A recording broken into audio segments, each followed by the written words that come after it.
Majelis Gereja Jemaat Rantepao menyambut kita semua hari dalam persekutuan pada pagi ini. Adapun penekanan warta pada saat ini, kita akan dituntun dalam tema Tuhan mendengar dan bertindak. Yang pertama adalah kebaktian rumah tangga yang kita akan pakai dalam liturgi adalah Mazmur dan Kidung Jemaat. Yang kedua, atas nama seluruh anggota jemaat mengucapkan selamat berulang tahun bagi saudara sekalian, Bapak Ibu yang berulang tahun hari ini sampai hari Sabtu. Tuhan senantiasa memberkati. Yang berikut, persiapan bersama untuk kebaktian rumah tangga. Diharapkan semua pelayan liturgis selalu hari dalam mengikuti persiapan, yaitu Senin 16 November 2020 pukul 16. Yang berikut, kegiatan usia indah atau lansia. Yang pertama, ibadah lansia digabung dengan pelayanan posyandu lansia Jemaat Rantepao dilaksanakan pada hari Selasa 17 November 2020 pukul 9. Pelayan Pendeta David Tiranda STH. Yang kedua, pelayanan posyandu lansia pada setiap tanggal 17 bulan per bulan dimulai pukul 9, kecuali berkaitan dengan tanggal merah. Yang berikut, berita sekolah minggu Gereja Raja dan rangka mengakhiri masa pengurusan SMGT Jemaat Tepau, maka prasidang akan dilaksanakan hari Senin 16/2020 pukul 15 dan hari Sabtu pelaksanaan persidangan. Persidangan ini dilaksanakan pukul 14. Dimohon seluruh pengurus sekolah minggu hadir dan dukungan dari jemaat semua. Yang berikut berita PKB Jemaat Tepau bahwa hari Jumat tanggal 20 November 2020 pukul 17 atau jam 5 sore akan diadakan pertemuan sekaligus ibadah yang akan dipimpin langsung oleh Ibu Pendeta Senanti pada MTH dan liturgis Penatua Yaboko. Diharapkan seluruh anggota PKB Jemaat Tepau untuk hadir dalam pertemuan atau kebaktian tersebut. Kita akan diskusi. Jadi diharapkan seluruh PKB hadir dalam rangka kebersamaan kita sebagai persekutuan kaum Bapak. Yang berikut, pelayanan pemberkatan nikah akan dilaksanakan pemberkatan nikah pada hari Sabtu 21 November 2020 atas nama Saudari Asriani Longde dengan Saudara Damri. Pelaksanaan ibadah pukul 10 dan resepsi pernikahan hari Sabtu 21 November 2020 pukul 12.30 di rumah pengantin perempuan, Jalan Es Parman, Lorong 1, Lorong Tepau. Mohon dukungan doa Jemaat Tepau. Yang berikut, sehubungan dengan pencalonan majelis, sudah ditulis dalam warta calon-calon majelis dari kelompok 1 sampai kelompok 7. Silakan baca masing-masing dan pelajari. Ya, masing-masing kalau ada kita di dalam, ya kalau ada usul-usul dalam hal ini, silakan menghubungi Pak Pendeta. Dan rencana pelaksanaan pemilihan calon-calon ini menjadi penatua dan deken pada tanggal 29 November 2020 di setiap ibadah di Jemaat Tepau diharapkan semua memilih yang sudah disidi. Ada penekanan warta pertama, Penita Natal 2020 dan Tahun Baru 2021 dalam rangka menyambut Natal yang akan diwali pada Advent pertama tahun 9 November 2020 diharapkan, bukan dihimbau tapi diharapkan, supaya seluruh rumah mendirikan atau memasang simbol-simbol Natal. Diharapkan supaya memasang di luar rumah, artinya memungkinkan di luar saling supaya kita saling memberi penerangan bahwa kita semua adalah warga dalam rangka menyambut Natal tahun 2020 ini. Yang terakhir, ada himbauan dari Bawaslu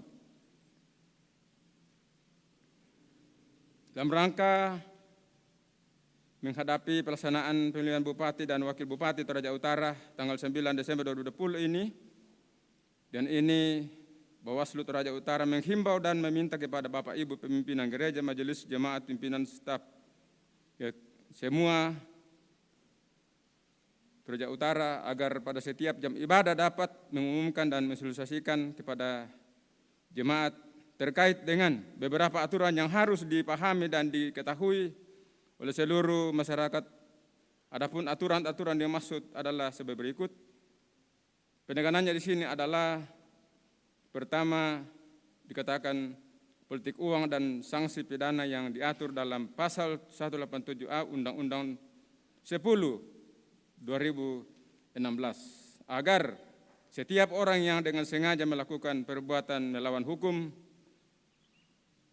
dengan cara menjanjikan dan sebagainya akan mendapat hukuman 36 bulan paling lama dan 72 bulan dan denda paling sedikit 200 juta. B. TNI, Polri, dan ASN, pegawai BUMN, BUMD, Kepala Lembang beserta aparatnya dan tenaga kontrak dilarang terlibat dalam kegiatan politik praktis yang mengarah pada keberpihakan salah satu pasangan calon bupati dan wakil bupati. Pastikan nama Bapak, Ibu, Saudara-saudari sudah terdaftar dalam DPT dengan mengecek di depan pengumuman kelurahan dan Lembang setempat. Bawaslu Toraja Utara, Ketua Andarias Duma SH. Itulah penekanan warta pada saat ini. Atas perhatian kita semua, Majelis Jemaat RTP mengucapkan banyak terima kasih. Selamat beribadah.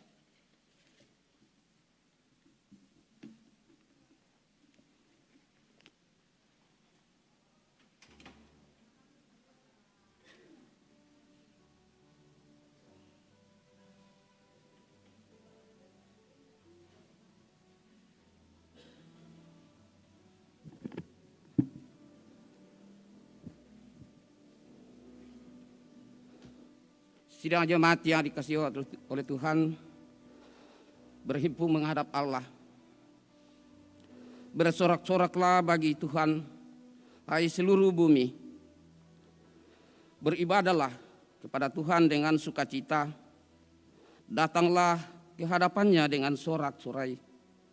Ketahuilah bahwa Tuhan Allah, Dialah yang menjadikan kita dan punya Dialah kita. Umatnya dan kawanan domba gembalanya. Masuklah melalui pintu gerbangnya dengan nyanyian syukur, ke dalam pelatarannya dengan puji-pujian. Bersyukurlah kepadanya dan pujilah namanya, sebab Tuhan itu baik. Kasih setianya untuk selama-lamanya, dan kesetiaannya tetap turun-temurun. Dalam tuntunan tema, Tuhan mendengar dan bertindak. Kita siapkan hati kita untuk berjumpa dengan Tuhan. Mari kita sama-sama untuk bangkit berdiri. Kita nyanyikan PKJ 17 ayat 1 dan 2.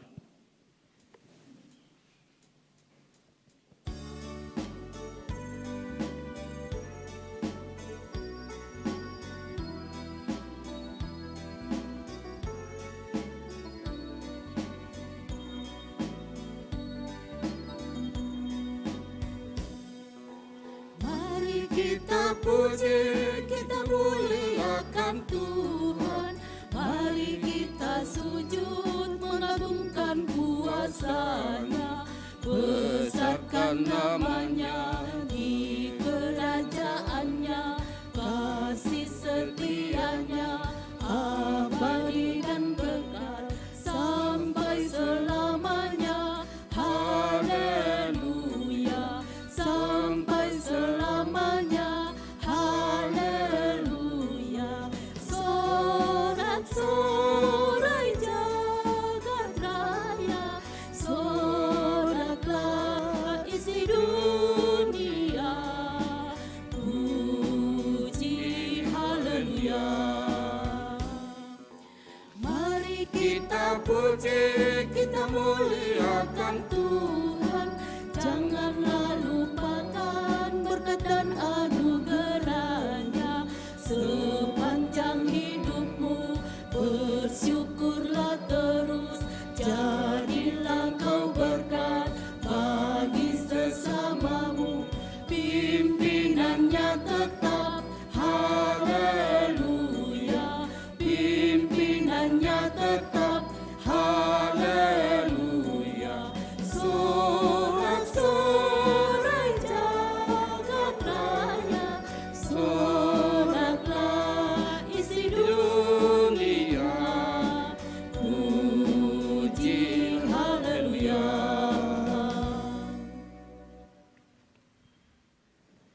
Ibadah ini berlangsung dalam nama Bapa dan Anak, dan Roh Kudus. Amin, amin, amin.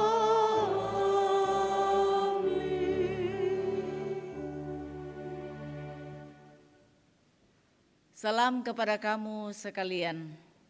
Kasih karunia dan damai sejahtera dari Allah Bapa, dari Yesus Kristus, dan Roh Kudus memenuhi kamu.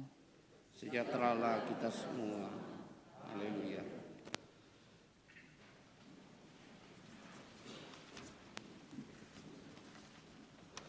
Sidang jemaat yang dikasihi oleh Tuhan, kita akan bermazmur dari Mazmur 123. Ayatnya pertama sampai dengan ayatnya yang keempat. Mazmur 123, ayatnya pertama sampai dengan ayatnya yang keempat. Kita akan baca secara berbelasan. Berharap kepada anugerah Tuhan. Kepadamu aku melayangkan mataku. Lihat seperti mata para hamba laki-laki, seperti mata hamba perempuan, demikianlah mata kita memandang kepada Tuhan Allah kita. Kasihanilah kami, ya Tuhan, kasihanilah kami.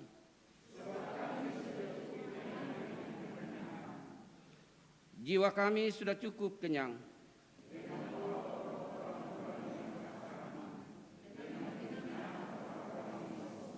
Kita sama ucapkan amin.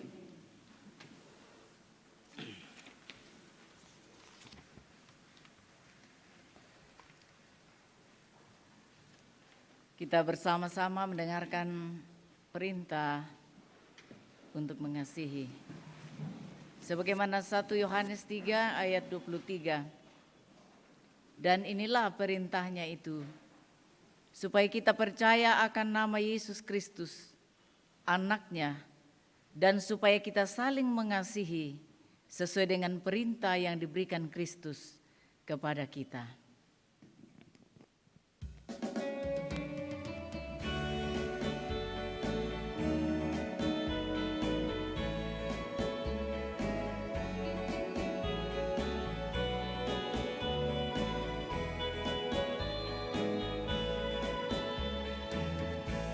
Sekalipun diriku dapat berkata-kata dengan semua bahasa,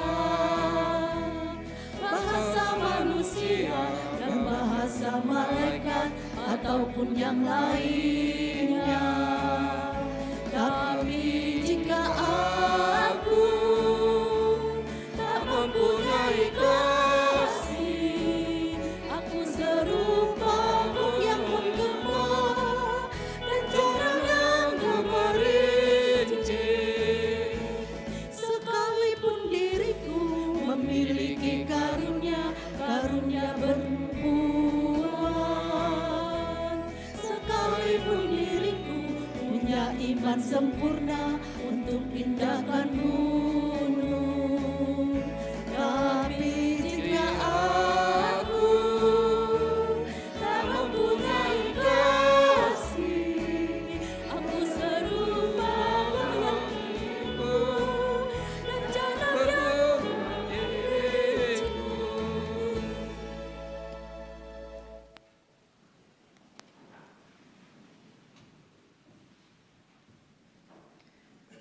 Bapak, Ibu, Saudara yang saya kasih dalam Tuhan, kita sadar bahwa ketika kita berhadapan dengan Allah, kita begitu cemar, bercela dan berdosa.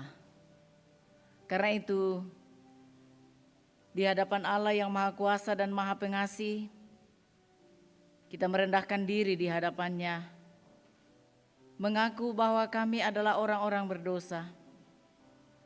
Dalam situasi kehidupan yang sulit dan tertekan, kami sering ragu, khawatir, pesimis, nyaris putus asa. Kami sering meragukan kuasa Tuhan.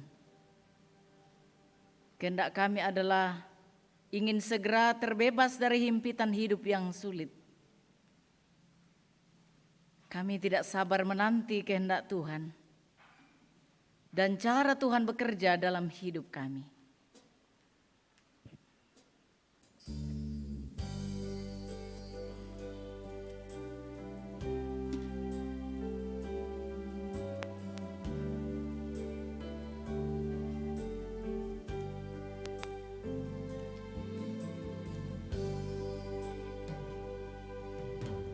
Bila ku renung dosaku padamu Tuhan, yang berulang ku lakukan di hadapanmu.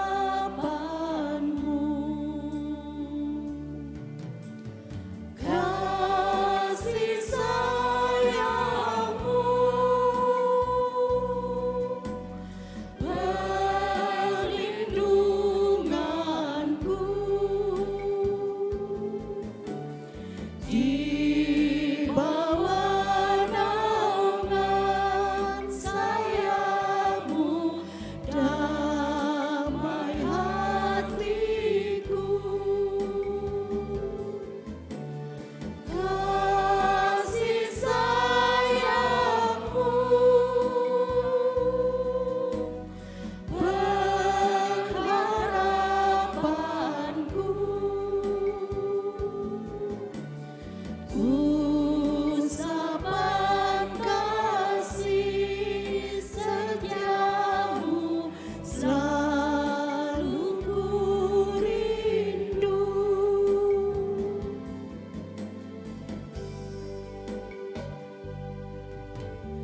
Rasa angkuh dan sombongku masih menggoda.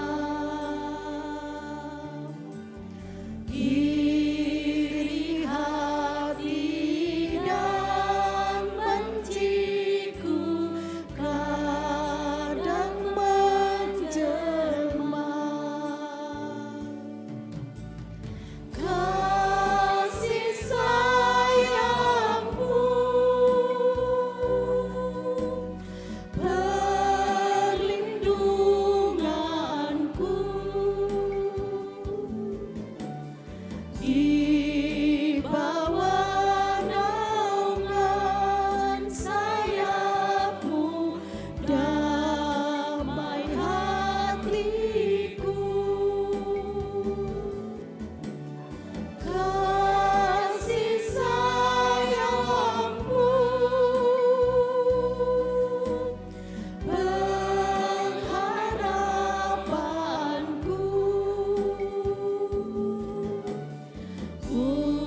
usapan kasih setiamu, selalu ku rindu.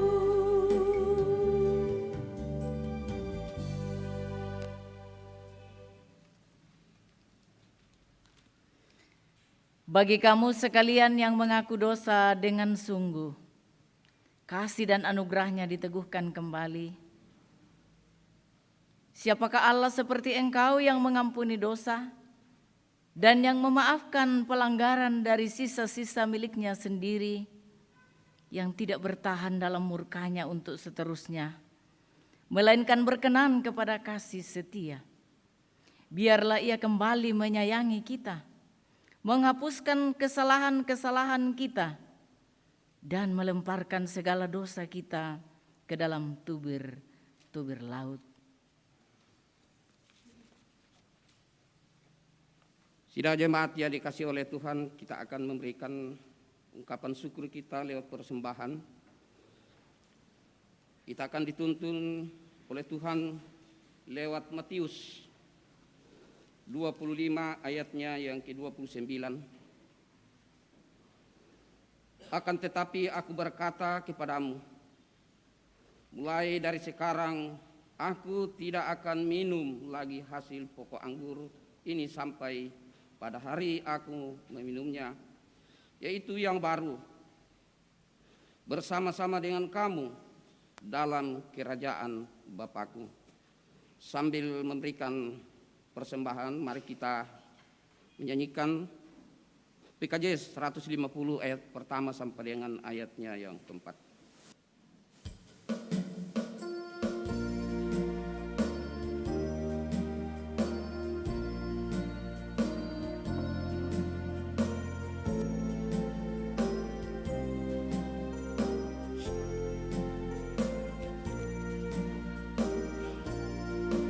Ya Tuhan, hanya inilah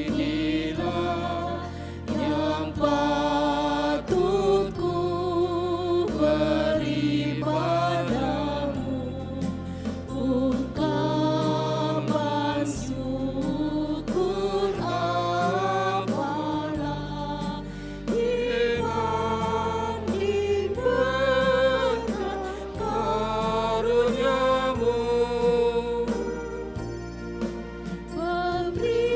pemberian janda miskin pun Engkau lihat ketulusannya, tiliklah juga hatiku saat ku bawa persembahan.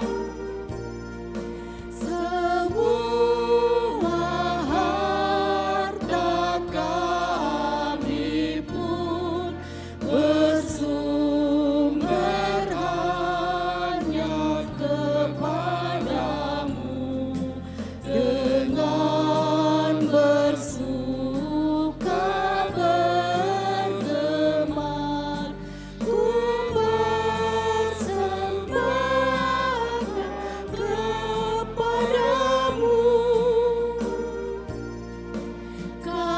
Kasih-Mu nyata selamanya, sepanjang hidup di dunia. Dikala suka dan senang, hanyalah Engkau jaminannya. Kita ulangi ayat yang pertama.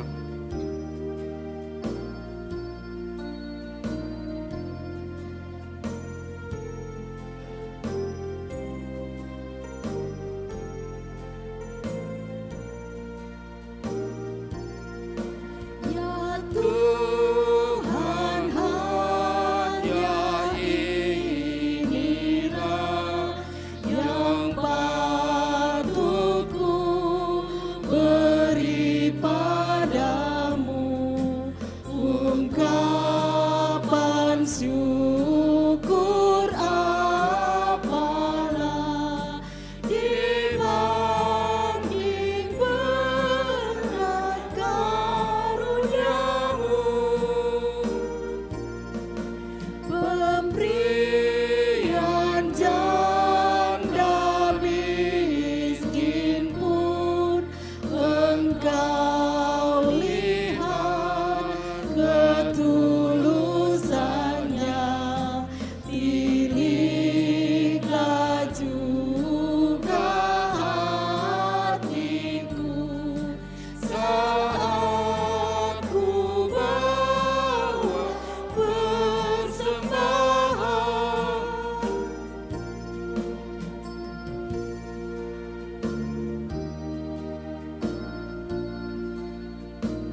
Mari kita mengucap syukur. Ya Tuhan, tak putus-putusnya kami ungkapkan syukur kami kepadamu Tuhan. Nyata Tuhan, pada pagi hari ini ungkapan syukur kami bawa di hadapan-Mu. Ya Tuhan, biarlah persembahan kami ini berkenan di hadapan Tuhan dan berbau harum di hadapan-Mu. Terimalah persembahan syukur kami ini Tuhan, kami bawa dengan tulus hati di hadapan Tuhan.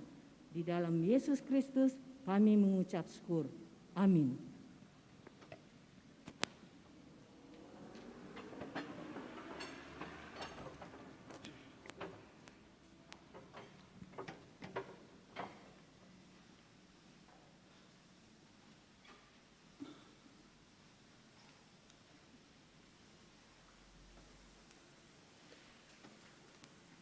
Kita persiapkan diri berada di sekeliling firman Allah, baik itu pembacaan maupun perenungan. Bacaan pertama dari kitab Hakim-Hakim pasal 4 ayat 1 hingga 10. Yang kedua dari 1 Tesalonika 5 ayat 1 hingga 11. Dan Injil Matius 25 ayat 14 hingga ayat yang ke-30. Namun sebelumnya kita mohon hikmat Tuhan, kita berdoa.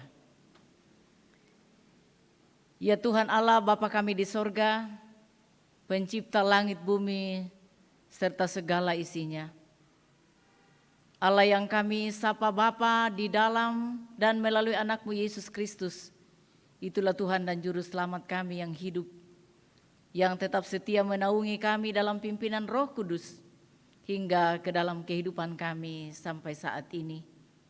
Kami boleh ada sebagaimana keberadaan kami, menjalani kehidupan sampai pada saat ini kami dimungkinkan berhimpun bersama-sama di bait-Mu yang kudus, menikmati segala kemurahan-Mu, mensyukuri membawa hidup kami apa adanya di hadapan hadirat-Mu, mengalami perjumpaan dengan Engkau, dengan saudara seiman kami.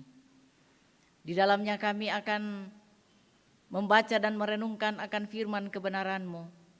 Namun kami sungguh menyadari betapa terbatasnya pikiran kami dalam menyelami begitu dalam rahasia Allah melalui firman-Mu yang tak sanggup kami pahami dan mengerti tanpa ilham Roh Kudus.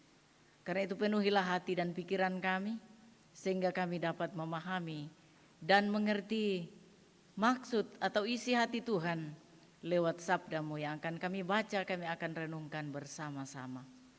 Karena itu bersabdalah kepada kami, layakkanlah kiranya kami datang kepadamu dalam keampunan anak-Mu Yesus Kristus, firman hidup dan yang menghidupkan itu, kami sambut sabda-Mu.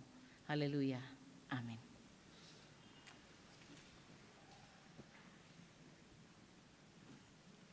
Firman Tuhan yang kita akan baca terdapat dari Hakim-Hakim 4 ayat 1 sampai 10. Firman Tuhan, Deborah dan Barak. Setelah Ehud mati, orang Israel melakukan pula apa yang jahat di mata Tuhan. Lalu Tuhan menyerahkan mereka ke dalam tangan Yabin, raja Kanaan, yang memerintah di Hasor. Panglima tentaranya ialah Sisera yang diam di Haroset Hagoyim. Lalu orang Israel berseru kepada Tuhan, sebab Sisera mempunyai 900 kereta besi dan 20 tahun lamanya ia menindas orang Israel dengan keras. Pada waktu itu Deborah, seorang nabiah, istri Lapidot, memerintah sebagai hakim atas orang Israel. Ia biasa duduk di bawah pohon korma Deborah antara Rama dan Betel di pegunungan Efraim, dan orang Israel menghadap dia untuk berhakim kepadanya. Ia menyuruh memanggil Barak bin Abinoam dari Kedes di daerah Naftali, lalu berkata kepadanya, "Bukankah Tuhan Allah Israel memerintah demikian? Majulah, bergeraklah menuju Gunung Tabor dengan membawa 10.000 orang Bani Naftali dan Bani Zebulon bersama-sama dengan engkau. Dan aku akan menggerakkan Sisera, panglima tentara Yabin, dengan kereta-keretanya dan pasukannya menuju engkau ke sungai Kison, dan aku akan menyerahkan dia ke dalam tanganmu. Jawab Barak kepada Deborah, jika engkau turut maju, aku pun maju. Tetapi jika engkau tidak turut maju, aku pun tidak maju. Kata Deborah, baik, aku turut, hanya engkau tidak akan mendapat kehormatan dalam perjalanan yang engkau lakukan ini, sebab Tuhan akan menyerahkan Sisera ke dalam tangan seorang perempuan. Lalu Deborah bangun, berdiri, dan pergi bersama-sama dengan Barak ke Kades. Barak menggerakkan suku Sebulon dan suku Naftali ke Kades. Maka 10.000 orang maju mengikuti dia. Juga Deborah maju bersama-sama dengan dia. Demikian firman Tuhan. Pembacaan firman Tuhan yang kedua dari pertama Tesalonika 5 ayatnya pertama sampai dengan ayatnya yang ke-11. Berjaga-jaga, tetapi tentang zaman dan masa, saudara-saudara, tidak perlu dituliskan kepadamu, karena kamu sendiri tahu benar-benar bahwa hari Tuhan datang seperti pencuri pada malam. Apabila mereka mengatakan semuanya damai dan aman, maka tiba-tiba mereka ditimpa oleh kebinasaan. Seperti seorang perempuan yang hamil ditimpa oleh sakit bersalin. Mereka pasti tidak akan luput. Tetapi kamu, saudara-saudara, kamu tidak hidup di dalam kegelapan, sehingga hari itu tiba-tiba mendatangi kamu seperti pencuri. Karena kamu semua adalah anak-anak terang dan anak-anak siang. Kita bukanlah orang-orang malam atau orang-orang kegelapan. Sebab itu, baiklah jangan kita tidur seperti orang-orang lain, tetapi berjaga-jaga dan sadar. Sebab mereka yang tidur waktu malam, dan mereka yang mabuk waktu malam. Tetapi kita yang adalah orang-orang siang, baiklah kita sadar, berbaju sirahkan iman dan kasih, dan berketopangkan pengharapan keselamatan. Karena Allah tidak menetapkan kita untuk ditimpa murka, tetapi untuk beroleh keselamatan oleh Yesus Kristus Tuhan kita, yang sudah mati untuk kita, supaya entah kita berjaga-jaga, entah tidur, kita hidup bersama-sama dengan Dia. Karena itu, nasihatilah seorang akan yang lain, dan saling membangunlah kamu seperti yang memang kamu lakukan. Demikian firman Tuhan. Haleluya, haleluya, haleluya, haleluya, haleluya, haleluya, haleluya,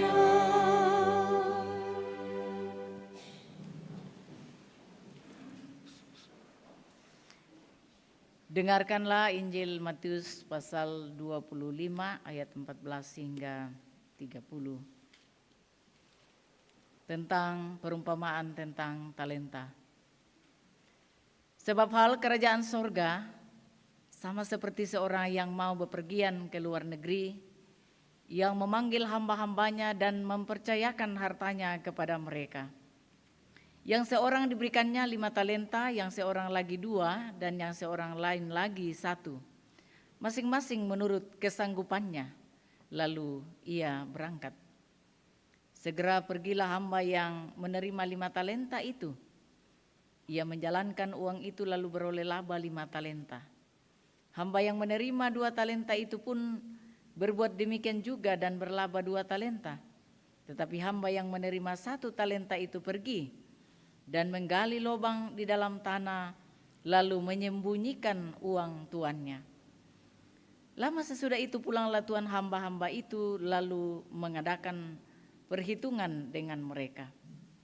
Hamba yang menerima 5 talenta itu datang dan ia membawa laba 5 talenta, katanya, "Tuan, 5 talenta Tuan percayakan kepadaku.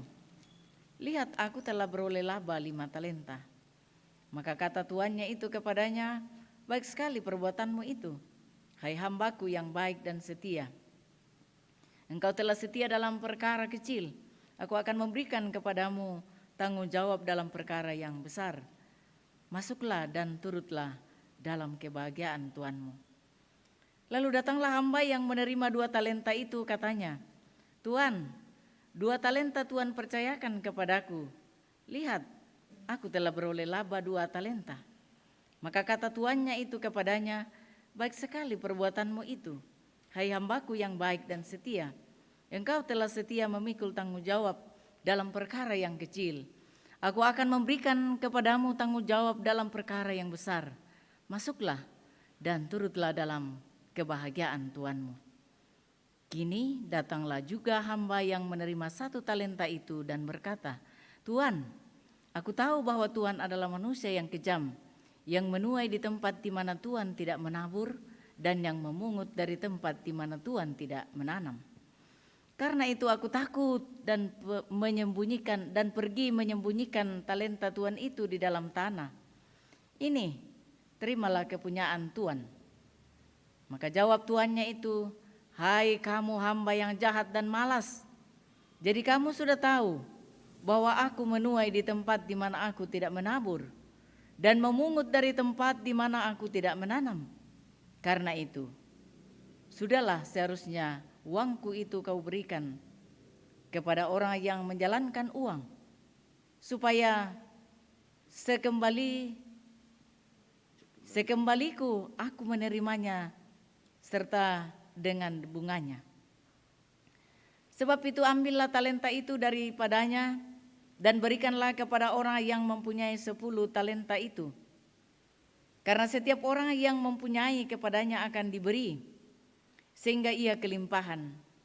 Tetapi siapa yang tidak mempunyai, apapun juga yang ada padanya akan diambil daripadanya. Dan campakkanlah hamba yang tidak berguna itu ke dalam kegelapan yang paling gelap. Di sanalah akan terdapat ratap dan kertak gigi." Amin. Kure semangat.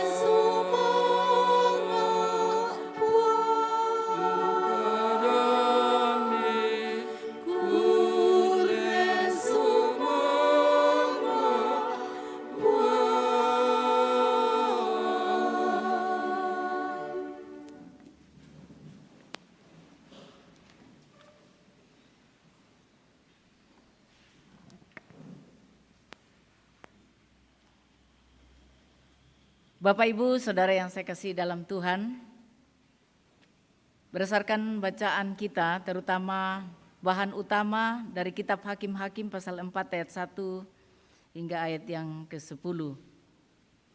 Kita dituntun tema Tuhan mendengar dan bertindak. Puang umperangi sia umpogawi. Bapak Ibu Saudara-saudara yang saya kasih dalam Tuhan, ada kata bijak, hidup adalah perjuangan. Pengalaman sehari-hari membuktikan hal itu. Orang hidup harus bekerja dan kelak apa yang kita kerjakan itu kita mengharapkan sesuatu hasil.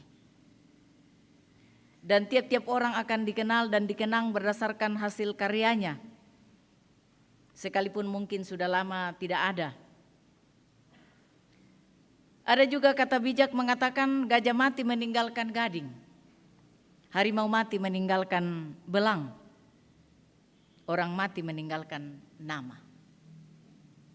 Tentu nama yang dimaksud ialah bagaimana kualitas yang ditentukan oleh hasil kerja kita.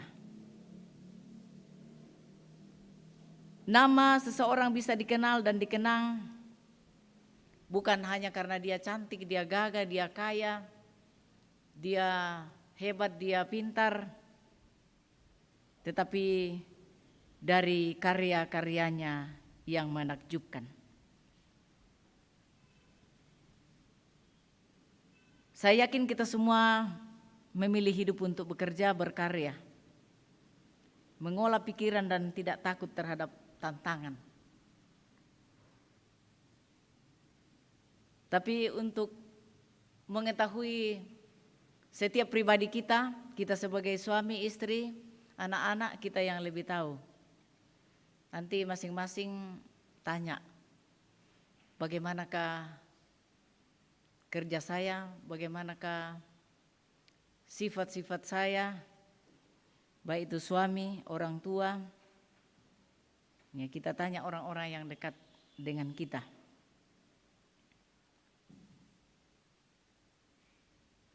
Contoh saja yang paling dekat, yang kita tahu, yang paling terkenal, semua orang bisa mengenalnya, Presiden Joko Widodo.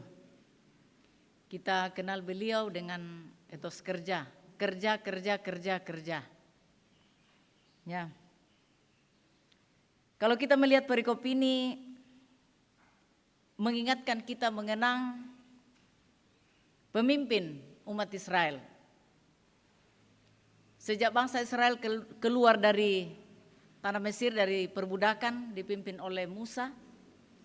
Setelah itu estafet kepemimpinan berikut kepada Yosua yang mengantar umat Tuhan masuk tanah perjanjian, tanah Kanaan. Setelah umat berada dalam tanah perjanjian, dan ketika Yosua mati, bangsa Israel seperti anak ayam kehilangan induk. Tetapi satu hal yang harus dikenang oleh umat Israel bahwa mereka sudah diingatkan untuk tetap taat dan setia kepada Tuhan, mengikuti hukum-hukum Tuhan. Dan pada saat Yosua mati, maka umat Israel pun gagal melakukan apa yang dikehendaki Allah. Umat Israel di tanah Kanaan mengadopsi semua praktik budaya dan agama bangsa Kanaan dengan menyembah dewa. Bahkan ada yang menyerahkan anaknya sebagai kurban. Kalau kita baca Hakim-Hakim pasal 2 ayat 11 sampai ayat yang ke-12 sangat jelas di situ. Dalam kondisi terpuruk itulah kemudian mengangkat hakim. Siapa yang mengangkat hakim di sini? Tidak lain adalah Allah sendiri untuk memilih dan mengangkat hakim-hakim untuk memimpin dan memerintah bangsa Israel secara bergantian, termasuk generasi di mana Deborah dipilih untuk menjadi hakim. Ya, hakim di sini bukan hanya seperti di pengadilan yang hanya memutuskan perkara, tapi lebih dari itu, yang mengapalai sebuah wilayah sekaligus sebagai pemimpin politik dan sebagai pemimpin militer. Ya, katakanlah seperti kepala suku. Bapak, Ibu, saudara-saudara yang kekasih di dalam Tuhan, pada saat itu memang raja belum ada. Dan ketika mereka berada di tanah perjanjian, tanah Kanaan, umat Tuhan bukannya taat dan setia kepada Allah, tetapi menjauh dari Allah. Karena itulah dalam ketidaksetiaan Israel kepada Allah, maka para hakim diangkat untuk mengadili perkara umat dan sekaligus menjadi pemimpin perang dalam berusaha menaklukkan Kanaan. Nah, disinilah Deborah tampil sebagai seorang nabiah. Ia menjadi tempat bertanya untuk tentang perintah-perintah Allah. Dan ia memimpin perang dalam menyelesaikan persoalan hukum serta keadilan di tengah-tengah kehidupan umat Israel. Kita melihat sosok Deborah adalah wujud dari tindakan Allah yang prihatin atas kesengsaraan yang dialami umatnya. Dan juga wujud dari kesediaan Allah mendengarkan seruan, mendengarkan doa, mendengarkan permohonan umatnya dalam kesukaran hidup di bawah tekanan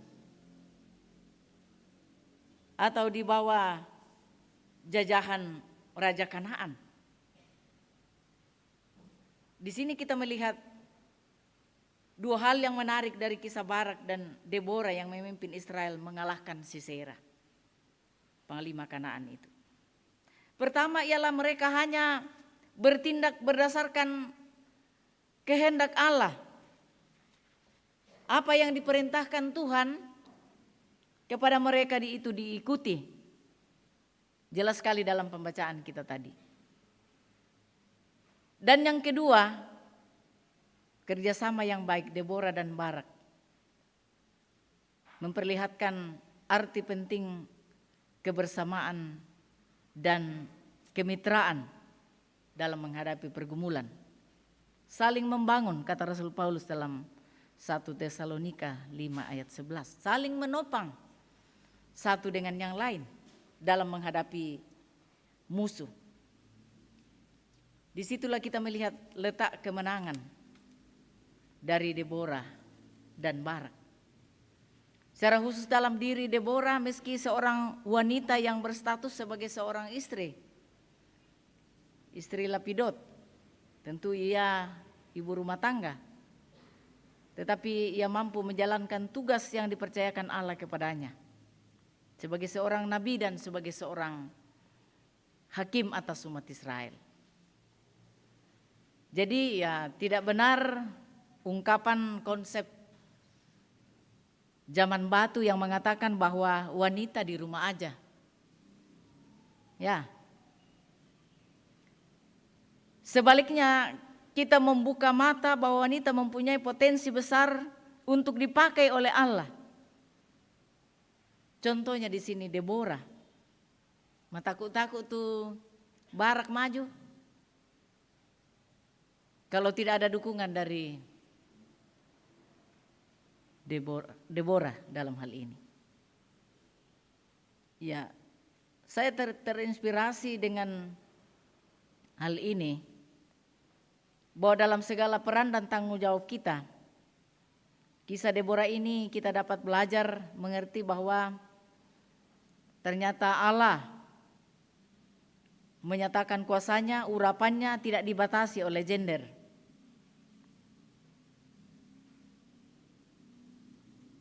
Uniknya lagi bahwa ruang kerja Deborah tidak berada di istana dan di kantor yang bertingkat, melainkan di bawah pohon kurma di pegunungan Efraim. Di situ ia menyelesaikan tugas-tugas kenegaraannya, di mana banyak orang datang minta nasihat solusi untuk setiap permasalahan yang dihadapi. Tugas yang tidak mudah. Apalagi bangsa Israel telah hidup di bawah penindasan Raja Kanaan oleh Sisera selaku kepala pasukan selama 20 tahun. Sisera juga punya 900 kereta, sementara bangsa Israel tidak memiliki satupun kereta perang untuk berhadapan dengan lawan. Tapi pertanyaan penting di sini yang kita mau lihat, yang Tuhan mau perlihatkan, apa kekuatan, apa andalan Deborah dan Barak menghadapi Sisera yang memiliki kekuatan yang amat dahsyat itu. Dan siapakah yang pada akhirnya keluar sebagai pemenang? Saudara-saudara yang kekasih, kalau kita berpikir secara logika, bagaimana kita mau berhadapan? Kita tidak mempunyai senjata apapun sama seperti lawan. Apa yang menjadi kekuatan mereka? Kita melihat di sini secara luar biasa bahwa meski Deborah dan Barak menghadapi situasi sulit, mereka tidak menyerah. Karena kekuatan mereka adalah taat dan setia kepada perintah Allah, mengikuti petunjuk Tuhan. Sehingga Deborah dengan lantang memanggil Barak untuk maju bersama-sama dan memerintahkan untuk mengumpulkan 10.000 orang dari suku Naftali dan Zebulon untuk pergi ke Tabor. Itu kekuatan mereka, ketaatan dan kesetiaannya kepada perintah Tuhan. Dan kita lihat ternyata Tuhan memberikan kemenangan melalui peperangan itu. Bapak Ibu Saudara yang saya kasih dalam Tuhan, ya dalam konteks kita jemaat Rantepao sekarang ini, ya tepat hari ini sudah disampaikan melalui warta jemaat calon penatua dan calon diaken. Kiranya tidak ada yang mengundurkan diri dan itu tidak akan, mudah-mudahan tidak terjadi demikian. Jangan mengatakan apa juga saya ini. Saya cuma ibu rumah tangga. Ya. Ya mungkin juga ada bapak-bapak yang mengatakan, nah saya juga banyak kesibukan dan lain sebagainya. Mari secara bersama-sama kita terinspirasi dari, bukan secara kebetulan, dari firman Tuhan saat ini. Supaya masing-masing kita menyadari talenta, sebagaimana dalam Injil Matius 25 tadi, talenta yang ada pada diri kita, kita kembangkan. Tuhan sudah mengaruniakan itu untuk kita pakai di dalam kehidupan ini. Bukan hanya untuk diri kita sendiri, bukan hanya untuk tugas kita, karir kita, tetapi juga dalam potensi kita. Tuhan menuntut, ada bagiannya Tuhan untuk kita pakai. Mungkin juga ada yang beralasan, nah saya masih muda. Semua itu alasan. Ya siapapun punya alasan. Tetapi marilah bersama-sama merenungkan kasih Tuhan yang dahsyat, kasih Tuhan yang luar biasa. Bahwa dalam mengangkat segala tugas dan tanggung jawab yang Tuhan percayakan, kita tidak mengandalkan diri.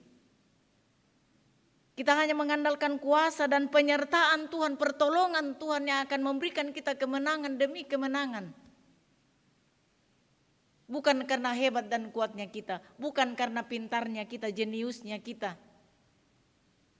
Tetapi benar-benar karena semua yang ada pada diri kita, talenta, karunia yang Tuhan karuniakan, itu semua kita pakai untuk berbenah diri, untuk mengambil bagian di dalam segala peran dan tanggung jawab kita dalam persekutuan sebagai jemaat Tuhan. Di tengah kehidupan kita dalam masyarakat, kita ambil bagian, berperan aktif untuk membangun bangsa dan negara. Kita sungguh merasa telah dibebaskan dari kungkungan dosa di dalam Yesus Kristus. Dan karena itu dalam menanti kedatangan Tuhan kembali, kita tetap berjaga-jaga. Karena tak seorang pun yang tahu kapan Yesus datang. Kedatangannya ibarat kedatangan seorang pencuri yang tidak pernah kita ketahui waktu kedatangannya. Karena itu Bapak Ibu Saudara-saudara yang kekasih dalam Tuhan, mari dalam menjalani kehidupan ini merenungkan sejauh mana pertolongan Tuhan, tindakan Tuhan yang selalu mendengarkan doa-doa dan kerinduan kita, harapan-harapan kita. Sekalipun di tengah pergumulan yang begitu hebat, himpitan hidup, di tengah pergumulan global dengan adanya virus corona, ruang gerak kita begitu terbatas. Tetapi toh sampai saat ini Allah mendengar doa kita, memelihara kita. Allah terus bertindak di dalam kehidupan saudara dan saya secara pribadi, dalam keluarga kita, dalam persekutuan kita.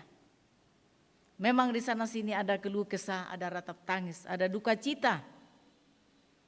Tetapi dengan itu pun kita senantiasa berbenah diri. Kita yakin bahwa dengan firman-Nya, dengan perbuatan yang begitu nyata, Ia selalu ingin memastikan umat-Nya tidak putus asa. Bahkan janji kemenangan di dalam Yesus Kristus telah dianugerahkan bagi kita. Memang betul bahwa hidup kita kerap berhadapan dengan berbagai kesukaran dan pergumulan kehidupan yang tiada hentinya. Hanya Allah dengan caranya dapat memberi kemenangan bagi umat-Nya.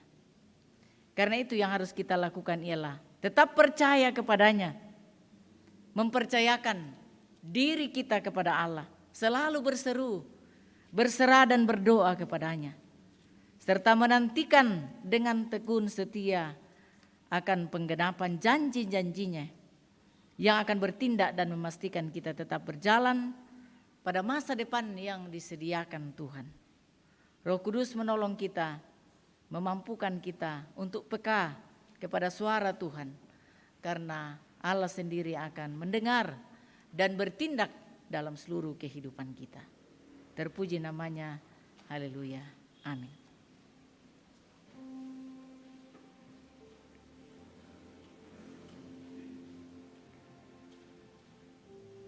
Dalam saat teduh, kita sungguh menyadari, meyakini di dalam kehidupan kita bahwa apapun yang kita alami, pergumulan apapun, Allah pasti mendengar dan merespon pergumulan saudara-saudara dan saya. Asal saja kita tetap setia menanti tindakan Allah dalam pergumulan hidup yang kita alami. Dalam hal apapun juga, kita percaya bahwa kemenangan Tuhan nyatakan, terlebih kemenangan di dalam Yesus Kristus yang telah bangkit mengalahkan maut, sehingga kita memiliki kehidupan dan hari esok yang pasti. Arahkan iman kepada Allah yang perkasa dan maha kuasa.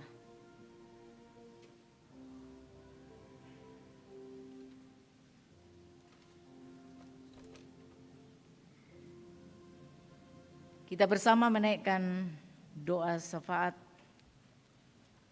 Mari Bapak Ibu kita berdoa. Ya Allah Bapa kami, kembali kami datang sujud di hadirat-Mu yang kudus. Mengucap syukur atas perkenan-Mu boleh menikmati persekutuan ibadah hari Minggu pada jam ini. Kami kusuk mempersembahkan diri di hadapan hadirat-Mu. Kami telah menikmati firman Tuhan lewat pembacaan, lewat pemberitaan. Oleh kuasa dan pimpinan Roh Kudus memampukan kami untuk peka kepada suara Tuhan, untuk taat dan setia kepada janji-janji-Mu. Dan dengan ketaatan kesetiaan itulah Engkau berkenan mendengarkan dan bertindak dalam kehidupan kami. Bapa dalam sorga, kepadamu bersama-sama kami bawa seluruh keberadaan hidup kami. Suka dan duka silih berganti. Kami datang bawa kehidupan kami apa adanya di hadirat-Mu yang kudus. Saat ini kami bersyukur atas kesehatan kekuatan yang Tuhan anugerahkan bagi kami sekalian, atas segala kemampuan yang Tuhan berikan, talenta potensi yang Engkau sudah karuniakan. Kiranya kami sadari dan kami pergunakan dengan baik untuk hormat dan untuk kemuliaan bagi nama Tuhan. Juga di tengah pergumulan kekasih-kekasih kami, sebagaimana dalam warta jemaat ada 24 orang yang dalam kondisi fisik yang lemah. Ya Tuhan, kiranya Engkau berkenan memberkati segala upaya perawatan, makanan, air minum, pendampingan dari keluarga, baik yang dirawat di rumah maupun yang ada di rumah sakit. Kiranya oleh jamahan tangan kasih-Mu yang penuh kuasa kesembuhan akan memulihkan dan menyembuhkan mereka. Juga bersama-sama kami bawa akan saudara-saudara kami yang merayakan ulang tahun kelahiran hari ini dan sepanjang minggu ini. Sebagaimana dalam warta jemaat ada 60 orang atau juga yang berulang tahun pernikahan, kiranya Engkau Tuhan menyempurnakan kebahagiaan sukacita mereka dalam menyambut segala kebaikan Tuhan dalam perjalanan kehidupan, baik yang sudah dilewati pun masa yang akan datang. Kiranya senantiasa bersukacita di dalam Tuhan. Kami bersama berdoa untuk pelayanan jemaat dalam minggu ini. Berikan kami semangat dan sukacita dalam mengangkat tugas tanggung jawab yang Tuhan sudah percayakan kepada kami.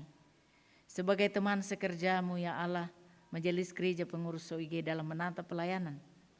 Juga segenap anggota jemaat yang akan menyambut ibadah-ibadah di rumah tangga masing-masing. Tuhan mempersiapkan hati mereka, menyambut kehadiran Tuhan, memberkati hidup mereka. Kiranya semuanya dapat dialami dalam perkenaan Tuhan. Di dalamnya nama Tuhan dipermuliakan, dan di dalamnya kami menikmati berkat dari Allah. Kami bersama berdoa untuk orang tua kami yang lanjut usia di tengah-tengah jemaat Rantepao. Tuhan memberkati mereka, menopang dan menguatkan, memberi pengharapan untuk menjalani usia senja yang Tuhan anugerahkan, usia indah di mana mereka tetap kokoh dan kuat di dalam Tuhan. Kami berdoa untuk segala usaha pekerjaan segenap anggota jemaat. Engkau Tuhan memberi sukacita dan semangat dalam mengangkat tugas tanggung jawab yang sudah dialami, sudah diterima dalam kehidupan masing-masing. Juga kami bersama-sama berdoa bagi pelayanan pemberkatan nikah Saudari Astriani Longde dengan Saudara Damri, yang jika Tuhan berkenan akan dilaksanakan pada tanggal 21 November 2020. Kiranya niat yang indah ini berjalan pada waktunya dalam pimpinan dan penyertaan Tuhan. Bapa dalam sorga, kami berdoa untuk anak-anak kami yang sedang bertumbuh. Tuhan berkati dalam pertumbuhan mereka, sehingga bertumbuh sehat baik secara fisik maupun secara rohani, lewat bimbingan kasih sayang orang tua dan siapapun yang Tuhan perkenan untuk mengarahkan mereka untuk senantiasa takut kepada Tuhan. Anak-anak kami dalam perjuangan dalam pendidikan dari TK hingga perguruan tinggi, bagi yang ada bersama dengan kami di Toraja Utara ini maupun yang ada di luar, Tuhan kiranya memberi sukacita dan semangat dalam meniti pendidikan, berjuang dengan mengandalkan Allah. Kiranya suatu kelak nanti mereka meraih harapan yang baik, sukacita dan masa depan yang cemerlang. Bapa dalam sorga yang sedang mencari pekerjaan ya Tuhan, bukakanlah kiranya jalan sekalipun di tengah pandemi global. Engkau yang berkenan menunjukkan pekerjaan bagi saudara-saudara kami sesuai dengan talenta yang Tuhan anugerahkan bagi mereka. Juga yang sedang mencari jodoh pasangan hidup, tunjukkanlah yang terbaik bagi mereka sesuai dengan rencana Tuhan dalam kehidupan anak-anak kekasih.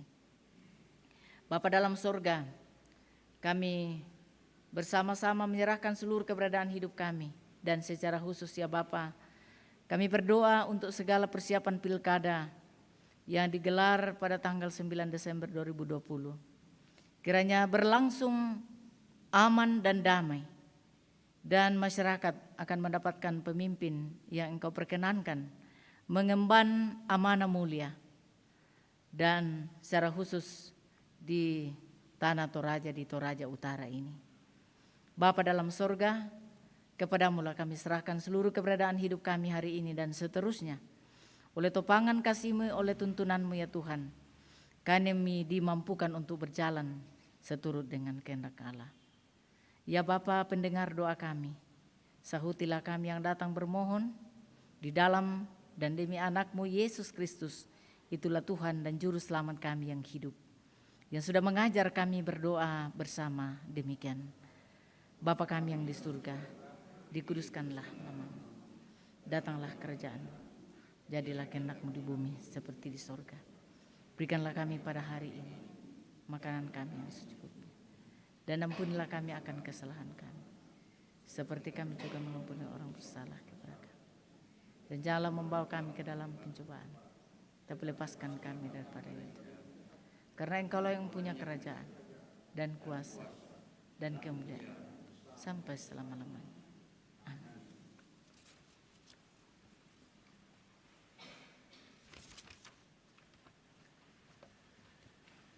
Bapak Ibu Saudara yang saya kasihi dalam Tuhan, kita bersama kembali mendengarkan sabda Allah dari 1 Tesalonika pasal 5 ayat 8 hingga ayat 10. Tetapi kita yang adalah orang-orang siang, baiklah kita sadar, berbaju sirahkan iman dan kasih, dan berkotopongkan pengharapan keselamatan. Karena Allah tidak menetapkan kita untuk ditimpa murka, tetapi untuk beroleh keselamatan oleh Yesus Kristus Tuhan kita, yang sudah mati untuk kita, supaya entah kita berjaga-jaga, entah kita tidur, kita hidup bersama-sama dengan Dia. Bapak Ibu Saudara yang kekasih, pergilah dan percayalah dengan sungguh bahwa Allah peduli pada setiap pergumulan umat-Nya. Ia mendengar setiap doa dan keluh kesah yang disampaikan kepadanya. Tetaplah setia dan bertekun, tunaikanlah tugas pelayananmu. Ia menyediakan masa depan yang baik bagi yang percaya padanya. Roh Kudus kiranya menolong saya. Arahkan hati dan hidupmu kepada Allah, sumber berkat dan perlindungan, dan terimalah berkat Tuhan. Tuhan memberkati engkau dan melindungi engkau. Tuhan menyinari engkau dengan wajah-Nya dan memberi engkau kasih karunia. Tuhan menghadapkan wajah-Nya kepadamu dan memberi engkau damai sejahtera. Amin.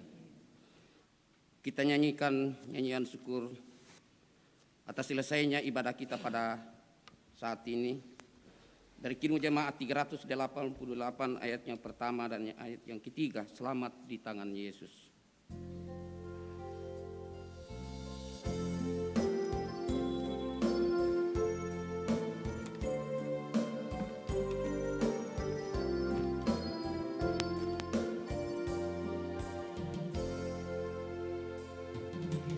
Selamat di tangan Yesus, orang pelukannya.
bagiku,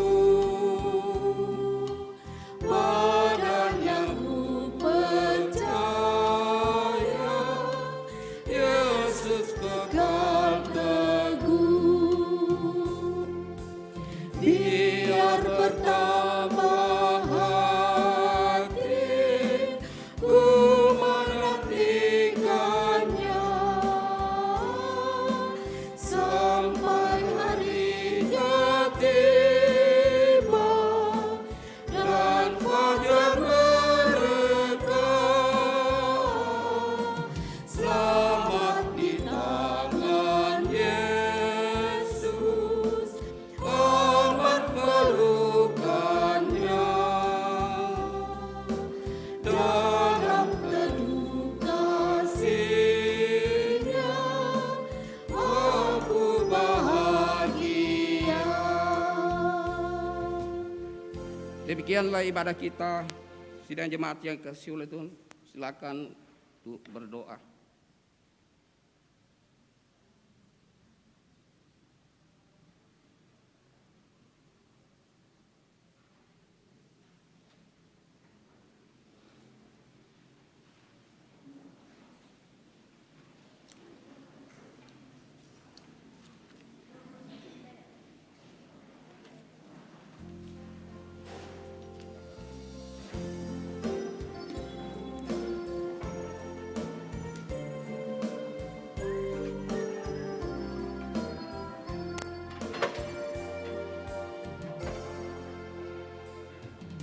Selamat